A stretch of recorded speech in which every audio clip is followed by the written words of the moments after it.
guys, welcome back to the channel. I hope you're doing very nice and I'm sending a lot of hugs and positivity to all of you. Hi, if you're new, welcome to the channel. I really hope you enjoyed the content, and if you do, please do consider subscribing. I am so excited about this video and about my reading week. Six of Crows duology, as awesome as it was, it has left me completely exhausted. Not just that, I'm also watching One Piece right now and I came to a very intense point. How do I say this without giving a spoiler for the people who have watched One Piece? Like around the 518-20 mark where something really big happens, and that has left me emotionally exhausted. Plus, because last week was not really good and I felt sick and I did not have the best mental health week too. I felt like every single video I make sucks and no one cares about me and I'm just wasting my life away with this career and hoping that I will someday make it. I wanted a break, and so I went to watch Anchal Rani ki Prem Kahani on the weekend with my friend and my brother, and oh my god, I don't care if someone hates me after this, but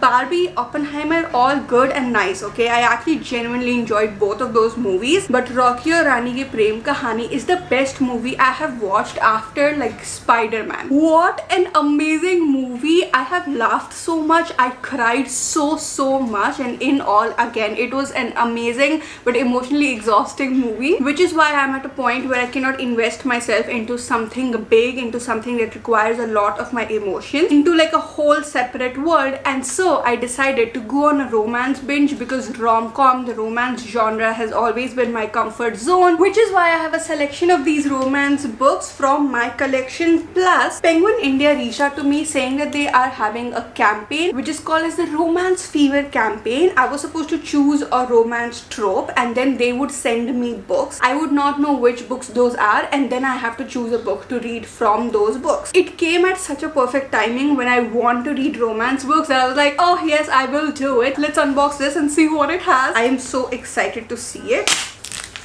No chill. I've got no chill.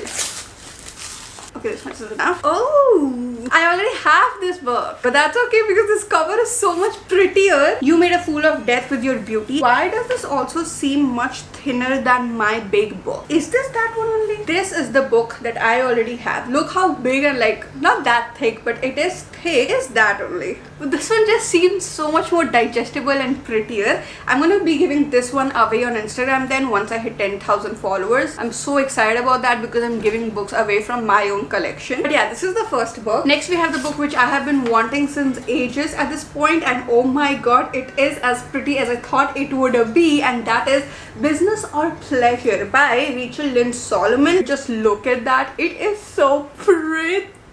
It's like a treat.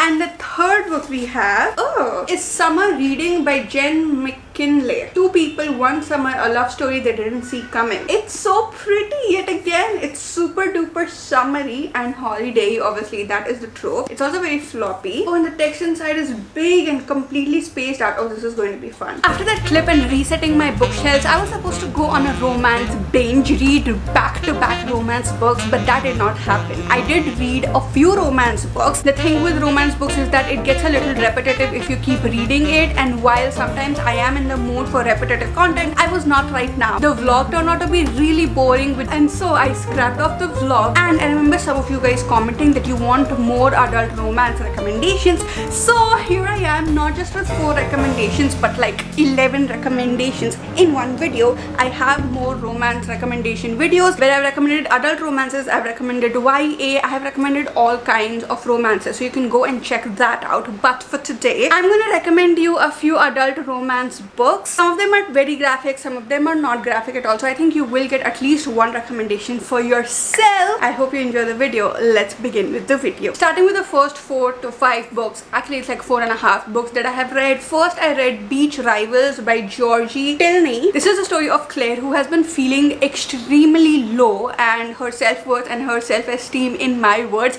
has gone to like some well and jumped into it, and it's not coming out because she is 25 years old and she feels like she has not not achieved anything in her life, and she has no direction as to where she wants to go. She doesn't even know what she wants is the thing. It's not just that, oh, I know what I want but I'm not able to achieve it. She doesn't know what she wants and she's feeling lost, which is when an opportunity comes her way where she has to go to Bali for 3 months to take care of a bookshop and recommend books to other people who come into the bookshop. Now, first of all, that is my dream job. I do recommend books, so at least that's there. But to go to Bali to 3 months to take care of a bookshop and recommend books and get paid for it is just like amazing. So these two things, the fact that Claire is lost at 25 and that she has this dream job, already caught my attention in the first 20 to 30 pages. And then Jack enters the picture, this awesome man. I enjoyed the book thoroughly. I think I finished it probably in 2 settings. I started to read it and then I had to clean the bookshelf and then I read it again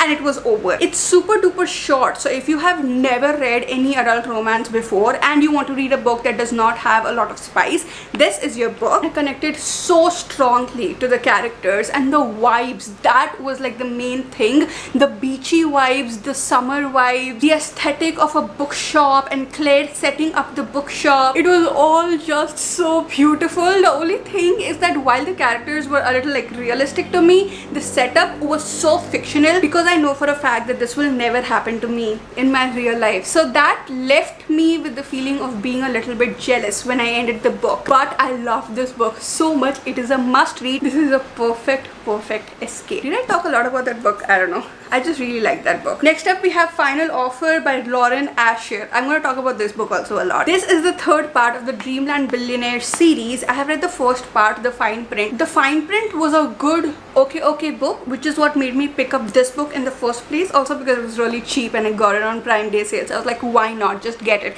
It's a romance book. You will enjoy it. Can I just say, this was probably the best book I read in the 4 or 5 books I have read. And this was a complete shocker to me. I was not expecting to like it. The entire series is so insanely hyped, but in that also people like the third book the most, and I can see why now. But on the basis of the views I had towards the first book and the fact that it's so hyped. Plus, this is like a 600-page book, you guys. It's like 578 pages, and I'm like, which romance book is so long? But it was definitely worth all of the 600 pages. At this point, I want romance books to be like 400-500 pages so that they can dive deeper into the characters this way, so that the romance feels even good. This is the story of Callahan and Alana. Callahan is the third brother, and all these brothers have to do something or the other in order to claim their will after their grandfather has passed away. And we see what Callahan has to do in this and whether he does it or not. And Alana is his childhood best friend. So it's like a second chance childhood friends to lovers sort of a love story. The character arc was amazing for Callahan. He was such a brat in the beginning of the book, but then towards the end of the book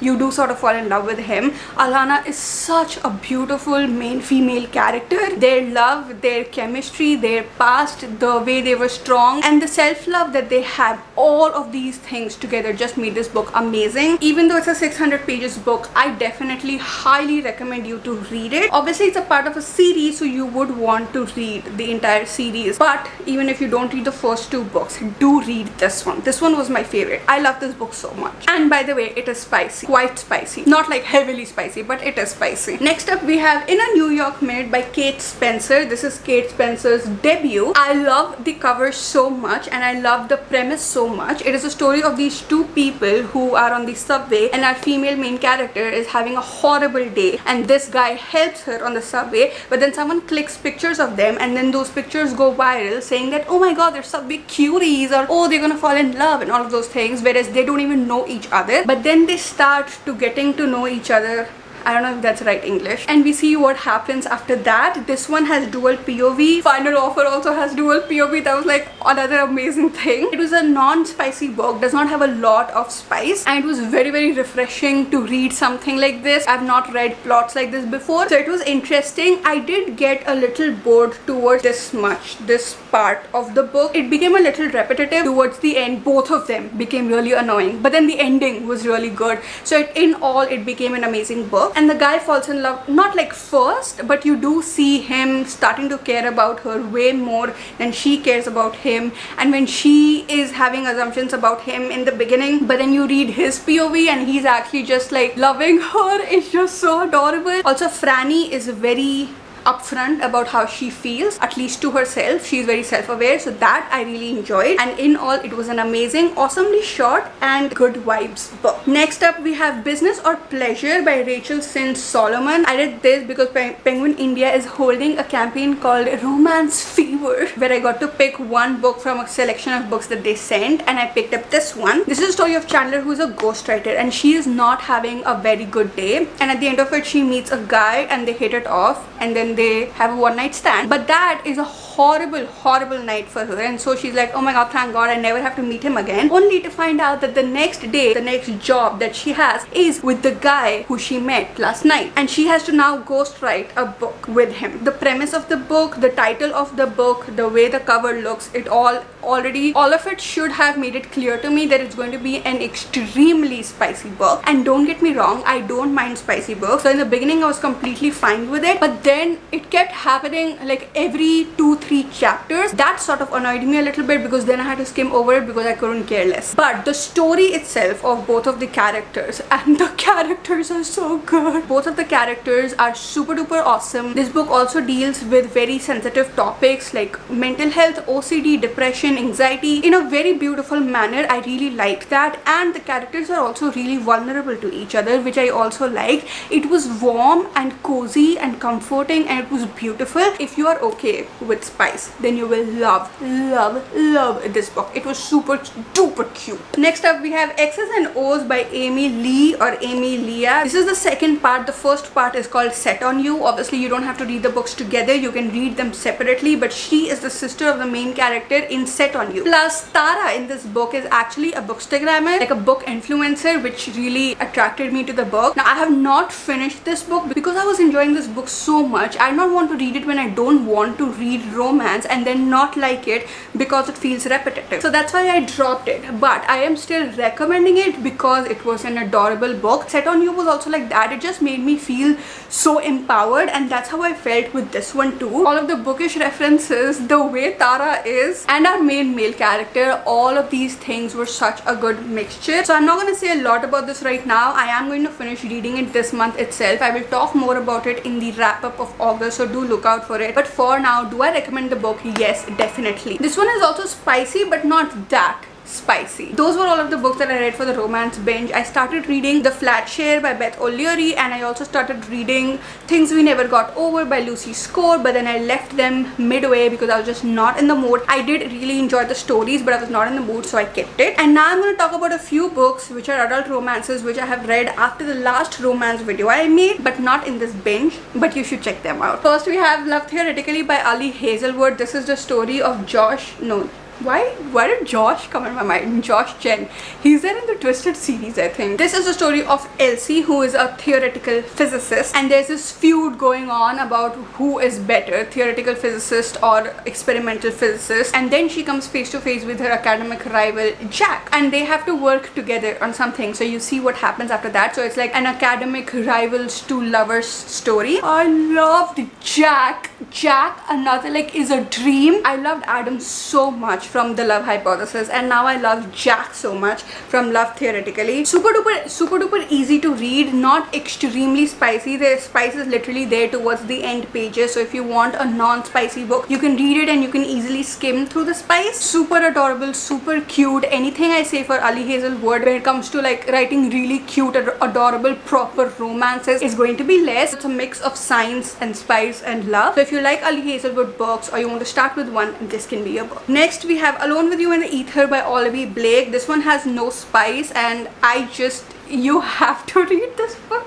Every time I talk about this book, it's always you have to read this book, like oh my god, you have to. I have no patience to go through what the book is about. I have no patience to tell you how I feel about the book. All I want to get to is like, oh my god, you have to read this book. This is one of the best romances that I have read in this entire year, though it's not like a typical romance. I mean, the pattern was like a romance where two people meet and then they fall in love and then there's a conflict and then they get separated but then they get together. But it was not written in a typical rom-com sort of a way. It was more of a love story. It was beautiful. These bees and these hexagons, all of it makes so much sense once you start reading the book. Like, I did not like the cover that much when I looked at it the first time, but after reading the book, I am in love with it. They are such real characters and they are such real people. Like, they're too real. Okay, they're both dealing with mental health issues and other parts of their life, which makes them think that they don't deserve love or that they will never get that one person who understands them the most or who just gets them, but then they meet each other by chance and then you see that they do get each other for no apparent reason. And you know, the whole, oh,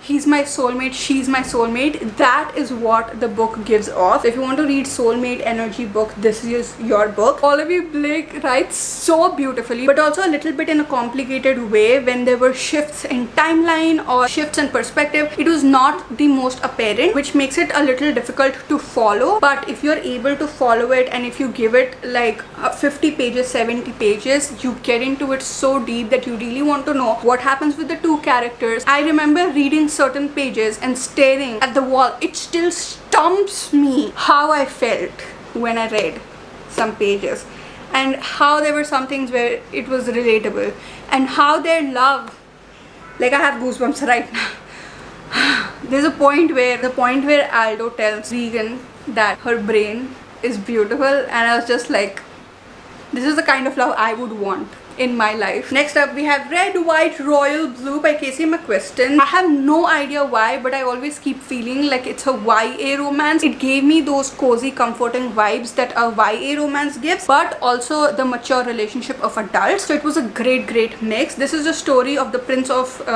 Wales and the first son of America, and they fall in love. Now, in the beginning, they don't like each other, but then they fall in love. But then there are a lot of things that come in the middle of their love. This one is also a movie, and for anybody who cares, I did watch the movie, but I did not like it a lot, unfortunately. I loved the trailer so much, and I do like some scenes of the movie so much. It was a little jumpy, and it was a little, I don't know, like, it was not flowing together is the thing, the way the book flowed together for me. This book, when it was reeling in my brain, there were no cuts in it. The book, however, is a powerful romance. The romance between Alex and Henry takes me out of the world. I got so sucked up in the book that I forgot my surroundings. This one again is a must read if you like spicy romance. Next up, we have A Touch of Darkness by Scarlett St. Clair. This is a love story between Hades, who is the god of death, and Persephone, who is the goddess of spring. Persephone by mistake falls into a contract with the god of death, Hades. Even though Hades and Persephone come from Greek mythology, this one was set up more like in the modern world, which is why it is so easy to read even if it is related to Greek mythology. And once she falls into the contract, she has to do certain things, and then you see how they go from enemies to lovers. This is like the ultimate opposites attract. This is the first book, and when it ends, it does not leave us with a lot of cliffhangers, but I have to say that there were a lot of things which were not closed up properly,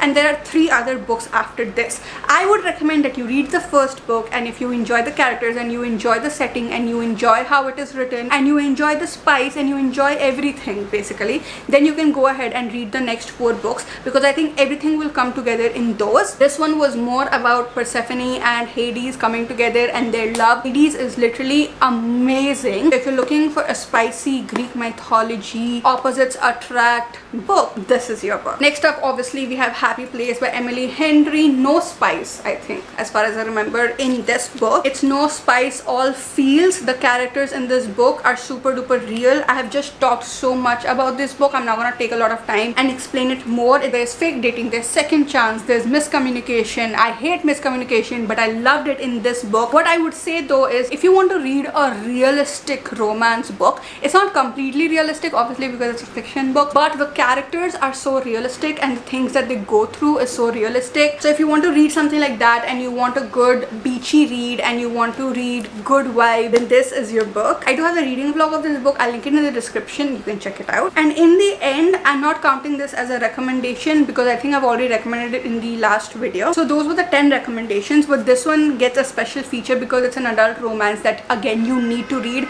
It's one of my most favorite books ever. It is The Roughest Draft by Austin Sigmund Broca and Emily Wibberley. This is a story of two writers who come together to write a book in a confined space, but they hate each other, but there was a time where they loved each other. So it's second chance romance. This one also has no spice, like barely any spice, but it's so good. It's so good. The fact that their authors make the book, makes the heat and the angst so much more amazing to read. There are lines that were poetic. There were lines like, it was so lyrically written. It was beautiful. It is a must read adult romance. And with that, we come towards the end of the video. Thank you so much for watching. I really hope you enjoyed it and you got at least one romance recommendation for yourself. I'll see you guys again very soon. Bye.